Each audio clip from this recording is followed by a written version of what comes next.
research in PowerPoint on violence against people with disabilities, and I hope I can teach you guys a couple things, and I hope you enjoy. Violence against people with disabilities. Some topics I'll be covering are abuse and violence statistics, higher rates of abuse against women with disabilities, children with disabilities, their abuse and lack of parental support and care, and police violence versus people with disabilities, as well as long-term effects. Some quick facts. Physical evidence and research and statistics are fairly limited to the public, which results in a lack of concern and afterthought of the problem. Basically, we hear nothing about this stuff on the news that as frequently as we do other problems in the world, which a lot of this stuff just goes unlooked and people don't really seem to care about it. On average, an individual with disability is 2.5 times more likely to experience any violent victimization, and this number is actually higher in women too.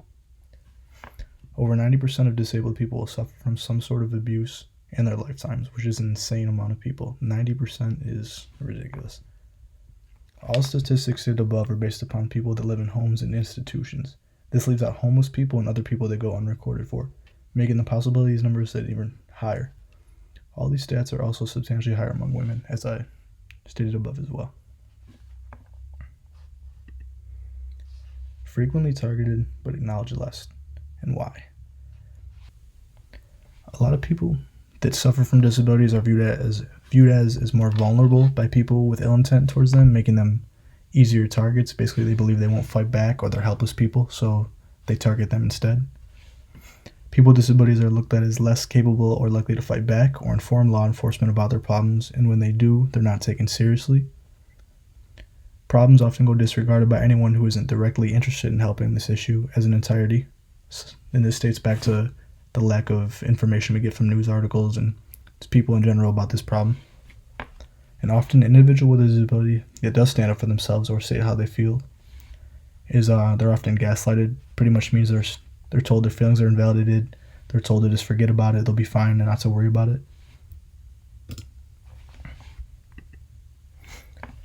Police and law enforcement aggression.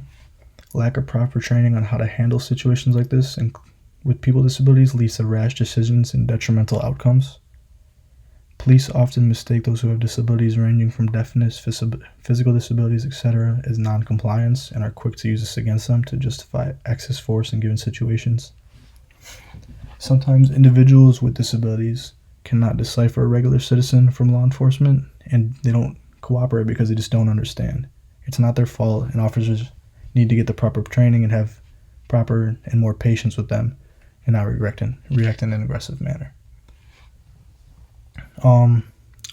Police officers also use interrogation and trickery on people with social mental disabilities to get them to confess to stuff they may or not have even participated in. And I referenced the Khalif Browder story on Netflix on this as a documentary. I don't know if anyone's ever seen it, but it doesn't quite directly state that it's not about him having a mental disability throughout the story in the documentary, but they use this, and I thought it was a good reference. The next generation. Here we'll be talking about children. Children with disabilities are more likely to be neglected by their parents. This could be because some parents have no patience whatsoever and they don't want to put the extra effort in to adequately take care of their child and instead take out their frustrations on them. Children with disabilities who attend school are more vulnerable to their character being attacked both by their classmates and educators because of their so-called differences. The impact of a child's disability on their quality of life is much dependent on the way other individuals treat them. This is a quote I found online, and I just feel like it plays a huge part in growing up your home and school life. And people with disabilities that have a higher chance of being mistreated in both settings, and that means they're at a higher risk for a lower quality of life just because society looks at them in a much lesser value of a human being. And some final thoughts and overview. Abuse and unfair treatment is still too widely unrecognized today in society.